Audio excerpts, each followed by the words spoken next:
Let's talk to Andrew Allison, Head of Campaigns at Popular Conservatism. Andrew, very good morning to you. Good morning, Mike. It's been a while. Yeah, it has been a while. Welcome to Morning Glory. We're on slightly earlier, but we're just as bright as we ever were in the middle of the morning.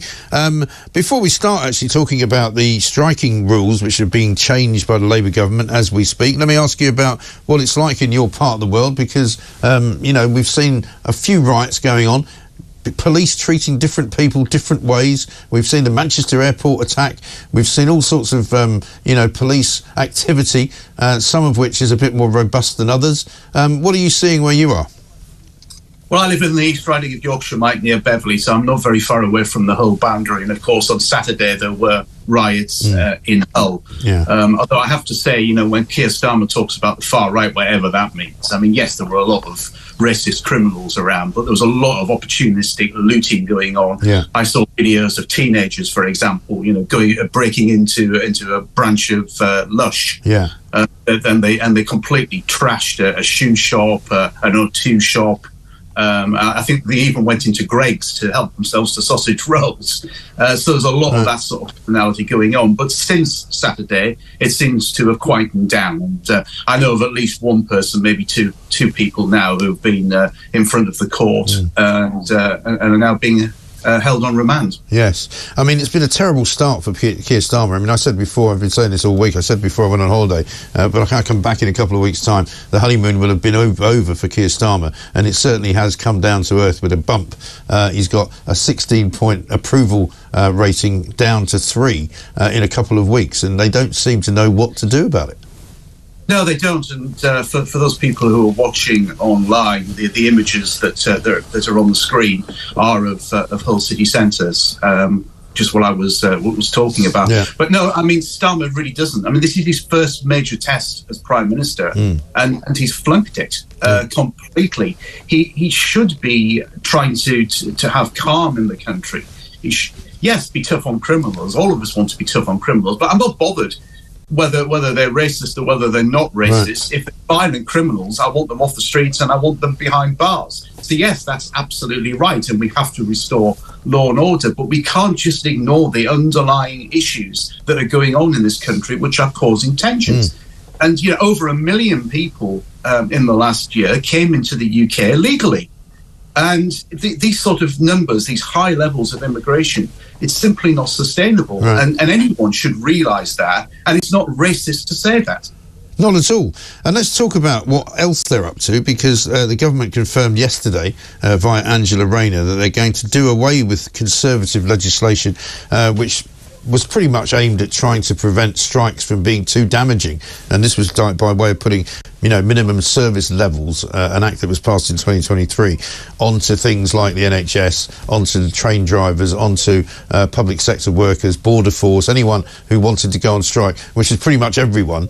And so I would suggest to you that this will mean there will be more strikes and they will be more damaging, and then eventually the government will end up giving into them and paying them even more money.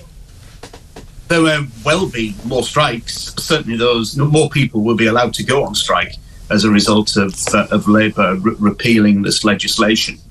I live in East Yorkshire, but I'm in London regularly for work purposes. Yeah. And you know as well as I do, Mike, that if you go onto the tube or on some trains in the morning, you see absolutely loads of children heading to school. Yeah. How are those children going to get to school if everybody is on strike, either on the trains or on the tube?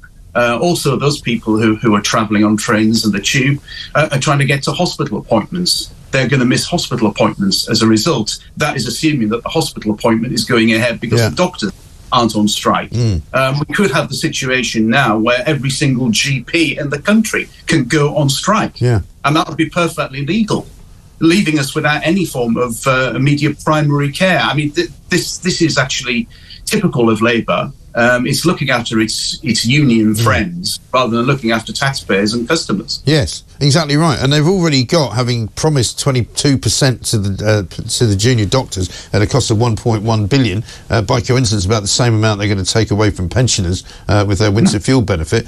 They've now got the GPs threatening to go on strike. We've now got ASLEF saying they're going to be putting in a new pay demand very shortly because they want to get some more money, or else they're going to go on strike again from the trains. And of course the junior doctors themselves have have said, well, 22% is all very well, but in the new year we'll probably be striking again because we'll need more.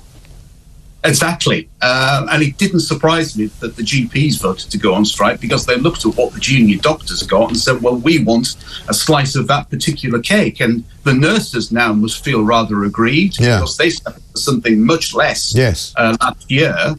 So then they'll be thinking about going on strike. And then before you know it, you'll have every public sector union wanting to go on strike and wanting massive pay rises. If you go back to the 1970s, 1974 to be precise, Michael Foot, who was the employment minister, stopped the miners from striking by giving them a pay rise in excess of 30%. I think it was around 35%. The miners then got that the following year.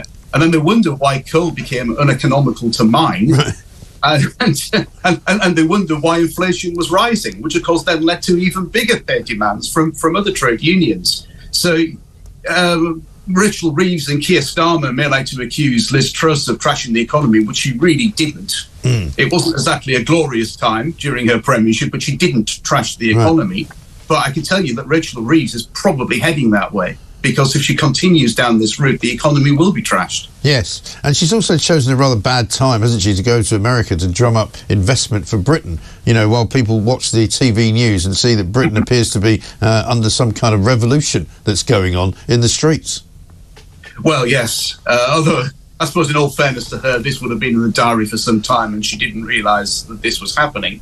But it most certainly isn't a good look. No, it's really not. And I mean, this is the other problem with you know, government being much harder than opposition. You know, there's things coming at them at 100 miles an hour, and there's just too much for them to deal with, and they don't look really like a party that's ready for government.